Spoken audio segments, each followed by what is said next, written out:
তাহলে আমরা এই যে মৌমাছি যে আমাদের হুল ফুটাইতে এই ভয়টা আমাদের দূর করতে হবে। দূর করার জন্য কি করতে হবে? আমরা ফুল হাতা শার্ট পরবো, শার্ট আর এখানে বোতামটা লাগাবো, প্লাস এখানে ছোট একটা বোতাম থাকে ওইটাও লাগাবো।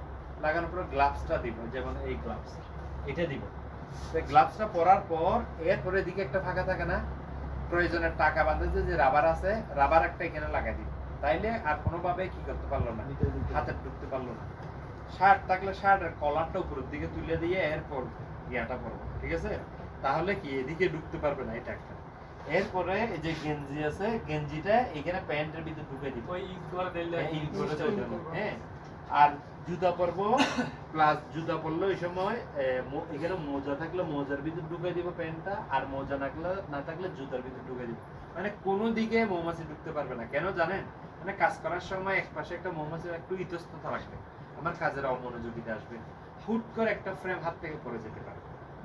হ্যাঁ, মানে এটা যাতে না হয়। আর আমি চাইবো যে 100% আমাকে একটা মৌমাছিও কি স্টিং করবে না। তাহলে আমার কি থাকবে, যে আমার ভয়টা থাকবে না এবং কাজ করতে আমি ফ্রিলি কাজ করতে পারবো। হ্যাঁ। আর একটা বিষয় খেয়াল রাখবেন, যখন পুরুষ মৌমাছি হয়, যখন মৌমাছির বক্সে খাবার থাকে, নেচার অনুযায়ী ভিন্ন হয়। মৌমাছির নেচার অনুযায়ী প্রচুর স্টিং করে। ওই সময় আমরা একটু মোটা কাপড় পরবো, যাতে স্টিংটা গায়ে না লাগে, ঠিক আছে?